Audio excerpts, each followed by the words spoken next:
विष्णुप्रिया नाम की एक जयपुर की भक्त थी। सुनो, जयपुर के राजा जय सिंह, उनकी पुत्री थी विष्णुप्रिया। वो विष्णुप्रिया बचपन से ही कृष्ण भक्त थी। जयपुर के राजघराने में ये प्रथा रही कि वे सब लोग ठाकुर जी के भक्त रहे, इसलिए श्री गोविंद देव जी भी जयपुर आ गए, गोपीनाथ जी भी जयपुर आ गए, मदन मोहन जी भी जयपुर आ गए। तो ठाकुर जी की परम भक्ति थी।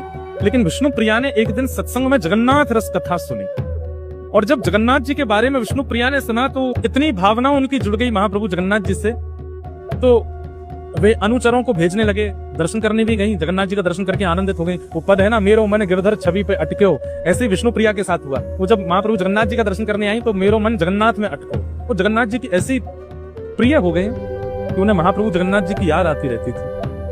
इतनी स्मृति हुई कि एक बार उन्होंने किसी संत से कहा कि मैं क्या करूं, मुझे जगन्नाथ जी की बहुत याद आती है, पर इतना दूर है एक तो श्री क्षेत्र, पिताजी साल में एक बार तो अनुग्रह करके ले जाएंगे लेकिन बार बार नहीं जाने देते। तो किसी संत ने कहा, नित्य ही कोई ना कोई जगन्नाथपुरी जाता है, आप पत्र लिख करके जगन्नाथपुरी भेजें। विष्णुप्रिया ने पत्र लिखे और उन पत्रों में अपना प्रेम प्रकट किया जो वो जगन्नाथ जी को कहना चाहती है, और उन समस्त पत्रों को इकट्ठा करती रही कि जब कोई मिलेगा कि जगन्नाथपुरी जा रहे हैं तो उसको दे देंगे। तब राजा ने अपने ही एक सेवक को आज्ञा की कि हमारा बहुत मन हो रहा है कि महाप्रसाद का भोग आवे जगन्नाथपुरी से, तुम जगन्नाथपुरी जाओ और वहां से महाप्रसाद लेके आओ। विष्णुप्रिया को जब ये बात पता चली तो उसने सारे पत्र इकट्ठे करके एक लिफाफे में डाल करके उस सेवक को दे दिए। राजा ने स्वर्ण मुद्रा अलग दी, विष्णुप्रिया ने स्वर्ण मुद्रा अलग दी, बोली मेरी तरफ से है, पिताजी ने जो तुमको आज्ञा दी तुम उसको करना, पर मेरे पत्र महाप्रभु जी को पहुंचा देना। स्वर्ण मुद्रा लेने के बाद चल रहा था, घोड़े पे बैठ करके थोड़ी देर बाद लगा बहुत भार हो गया है, देखूं क्या क्या सामग्री ऐसी जो काम की नहीं उनको फेंक दूं। तो उसने वो पत्र निकाला, खूब सारे पत्र थे, एक दो पत्र पढ़ा तो जोर जोर से हंसने लगा।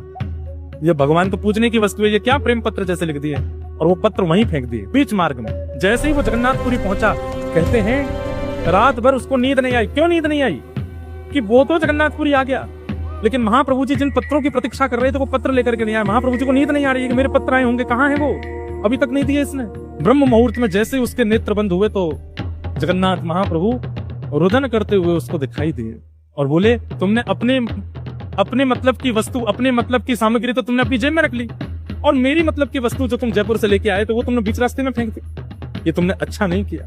कल सुबह मेरा दर्शन करने जरूर आना और तुम्हें कल पता चलेगा कि मुझे क्या प्रिय है। तुम्हारे मन में ये भावना है कि केवल स्वर्ण चांदी के आभूषण, पुष्पों के आभूषण, सुंदर सुंदर ये सामग्रियां ही मुझे प्रिय लगती हैं, तो कल सुबह दर्शन करने आना। वो अनुचर जैसे ही महाप्रभु जगन्नाथ जी का दर्शन करने के लिए गया तो क्या देखता है, महाप्रभु जगन्नाथ जी ने विष्णुप्रिया के द्वारा लिखे गए जितने पत्र थे उन पत्रों की ही माला अपने गले में धारण कर रखी, एक एक पत्र अपने गले में पहन रखा है।